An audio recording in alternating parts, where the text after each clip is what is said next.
Sister தப்பா நினைச்சுக்காதீங்க. ஒரு நிமிஷம் நான் சொல்றது எதுவும் குறுக்க பேசாம கேளுங்க. அதோ நிக்கிறான்ல, அவன் தான் என் பெஸ்ட் ஃப்ரெண்டு. ஒரு வருஷமா உங்களை பைத்தியக்கார மாதிரி லவ் பண்ணுறான்.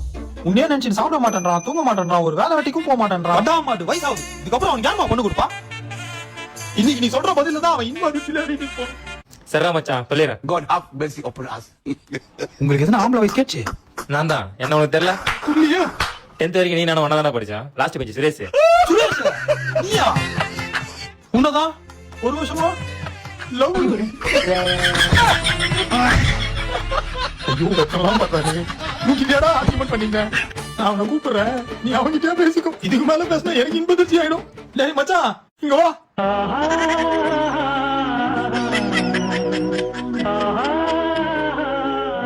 மச்சான் உங்ககிட்ட ஒரு விஷயம் சொல்லணும்டா. இதுக்கு மேல நீ எதுவும் சொல்லாத, நான் சொல்லிக்கிறேன். அதாவது என் நண்பன் கூட எல்லாத்தையும் சொல்லியிருப்பான். இருந்தாலும் ஒரு டைம் உங்கள்கிட்ட எக்ஸ்பிளைன் பண்ணிடுறேன். எனக்கு ஒரே ஒரு அம்மா, ஒரே ஒரு அப்பா. அப்போ ஊர்ல மத்தவங்க 10-15 அம்மாவோட உன்னை குறுக்கு பேச வரான்னு சொன்னேன். அப்படியே அடிச்சு மூஞ்செல்லாம் கேட்டு போடுவேன். ப்ரப்போஸ் பண்ண வர்றா. அதனால அவருக்கு ஒரு விஷயம் சொல்லணும் இருக்கு. மச்சான் அள்ளிட்டு படாதடா. அமைதியாரான்னு சொல்லிட்டு நான் உன்னை. Anyway I love you girl. எனக்கும் உன்னை பிடிக்கும்டா. உன்னை குறுக்க பேச வரான்னு சொன்னேன். வாய் மேல இருந்து கையே எடுக்கல.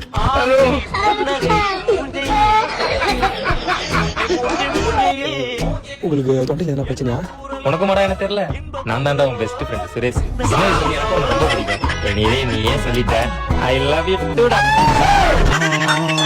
மச்சான் இந்த படிச்சு போடுவா.